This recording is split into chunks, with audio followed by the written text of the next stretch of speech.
Kita olahraga supaya sehat fisik dan badan kita. Kita bebersih-bersih supaya fisik dan badan kita sehat. Kita duduk di ruangan yang bersih, udaranya bersih. Tujuannya fisik kita. Jadi bawa istirahat, bawa guring, makan vitamin, bawa hiburan, semuanya tujuannya untuk fisik kita.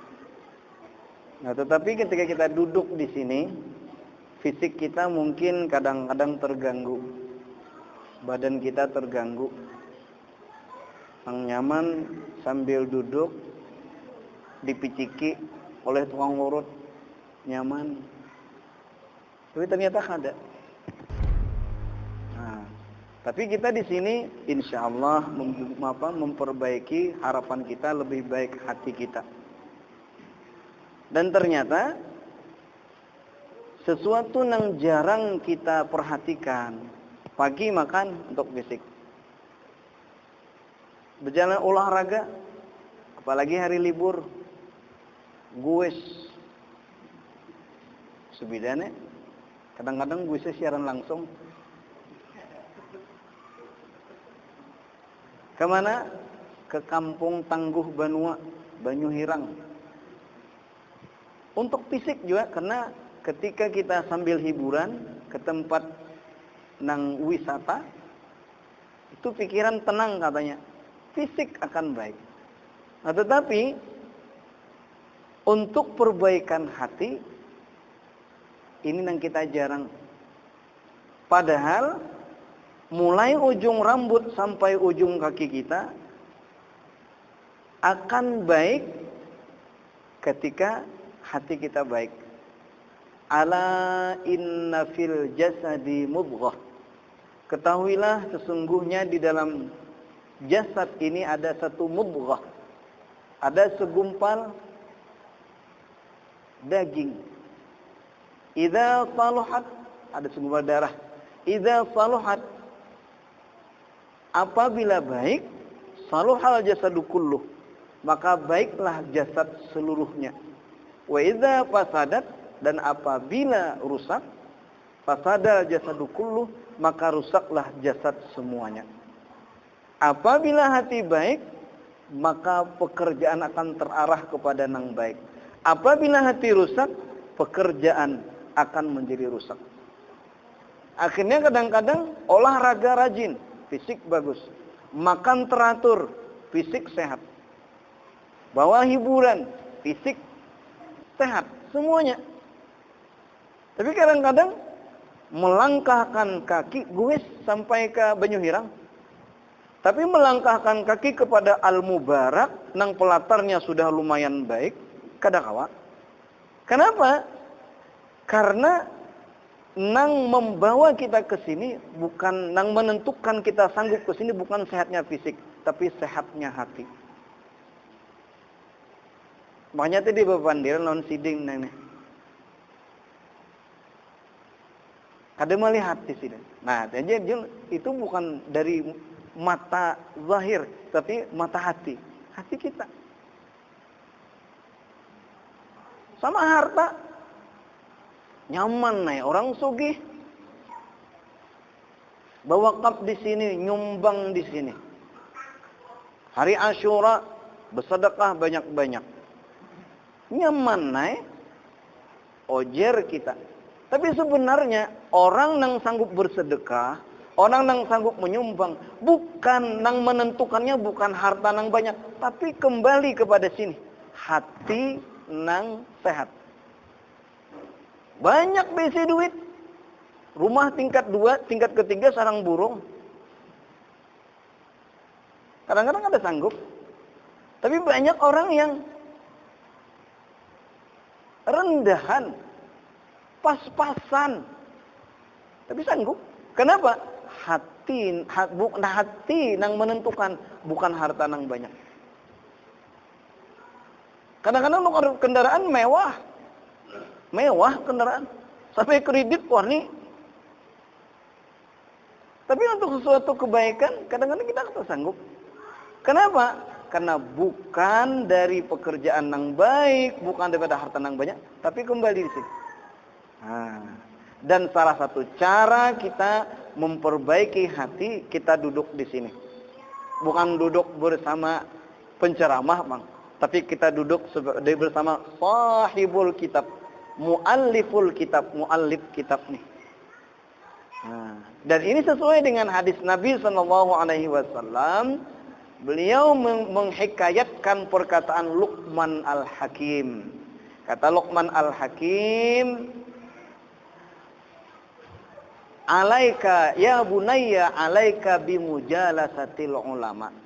Wahai anakku, kata Luqman Al-Hakim, alaika ay ilzam, lazimkan selalu bimujalasatil ulama, sekedudukan ulama.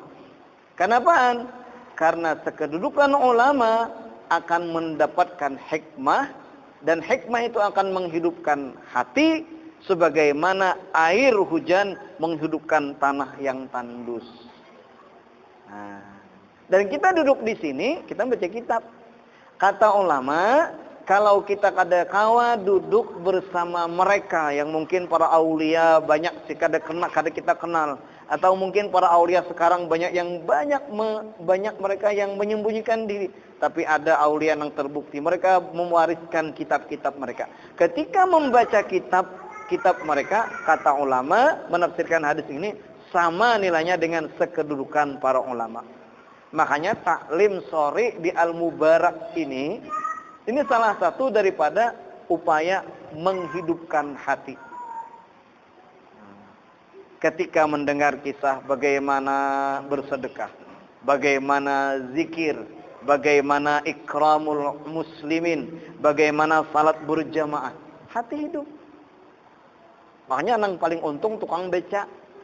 Harusnya tukang beca berebut. Nah, jadi ketika baca doa asar tuh, ambil deh bukunya supaya ada dulu. Nah, duduk berdua. Jadi orang kada kawal lagi. Ini tunjulen kada hindak. Itu menghidupkan hati juga.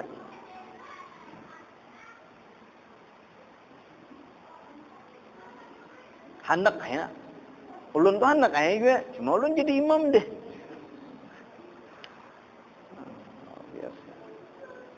Satu cara menghidupkan hati itu banyak-banyak syukur dengan ulama. Ya kita duduk di sini. Mudahan hati kita dihidupkan Allah. Yang kedua, kita disuruh banyak berdoa. Makanya amalan subuh ning ento ahyil quluba fatahya. Ya hayyu ya qayyum ahyil quluba fatahya. Wahai Allah yang maha hidup, ya qayyum, wahai Allah yang maha mengatur. Ahyil quluba, hidupkanlah seluruh hati.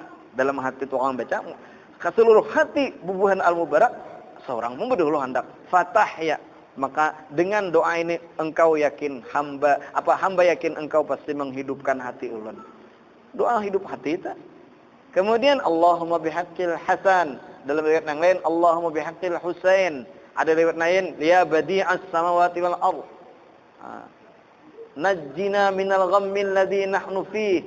Minta supaya kada sedih. Ujungnya wa antunawwira qulubana binuri ma'rifatik. Ada riwayat yang lain wa antuhyiya qulubana binuri ma'rifatik. Iya juga sekalinya supaya susubuhan di antara zikir yang disuruh dibaca dianjurkan ulama antara azan subuh dengan qamatnya minta dihidupkan hati. Kenapa?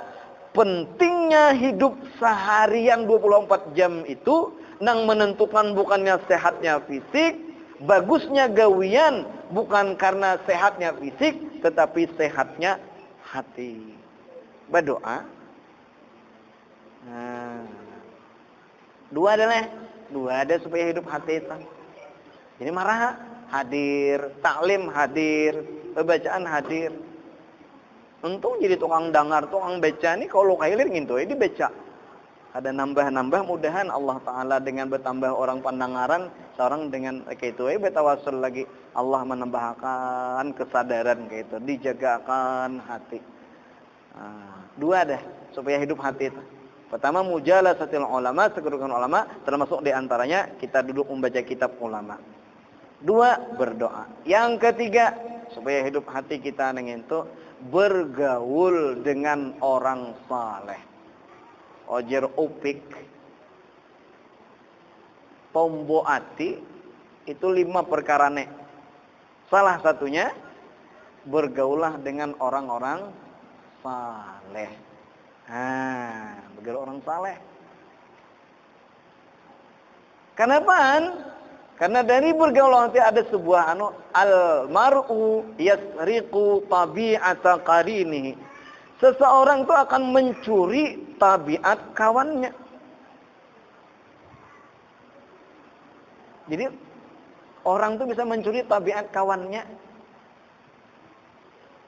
Makanya sampai-sampai para ahli hikmah, para hukama, mereka mengatakan bergaul dengan binatang pun bisa berpengaruh terhadap tabiat seseorang.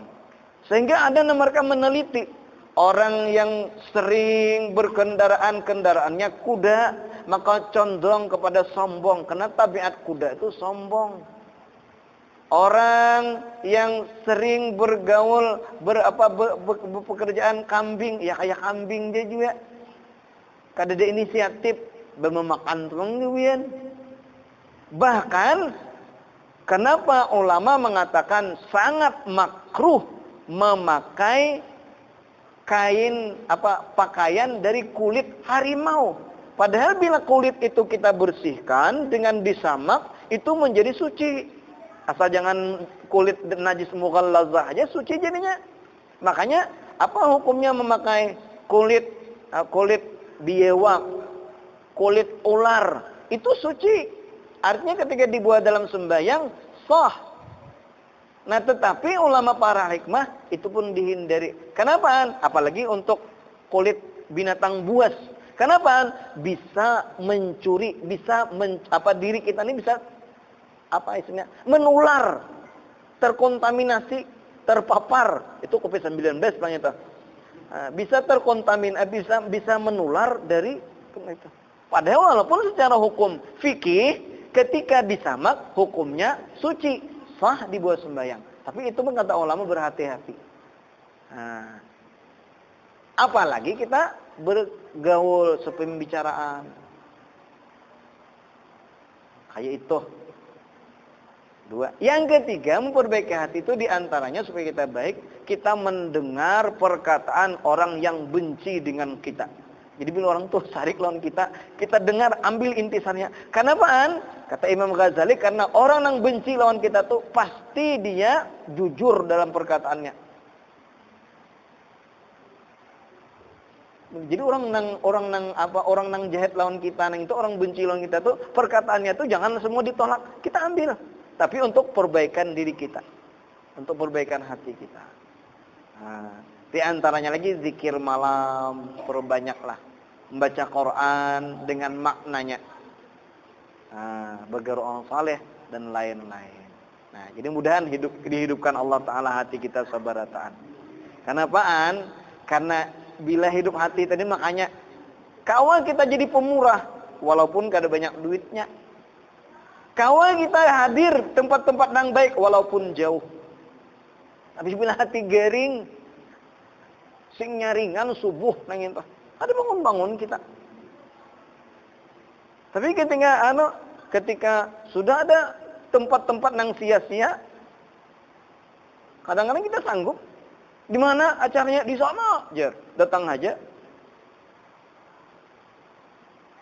Hati kita garing. Ketika untuk datang kada baik. Ketika antara maghrib dan isya, ini antara maghrib dan isya kada salat sajam, masa lawasnya Ini sudah belak 6, belak 7, belak 12. Dedepang belak 12 ini. Kada karasaan jam 2 lihat. 2. Kada karasaan. Subhanallah. Kita ini mungkin tuha bang. Kita ini kada lagi papa muda. Jawabannya papa yang semakin tua. Makanya Inilah kegiatan papa-papa muda di Al-Mubarak. Itu salah. Nang bujur kegiatan papa-papa yang semakin tua. Itu nang bujurnya. Ya ada istilah papa muda.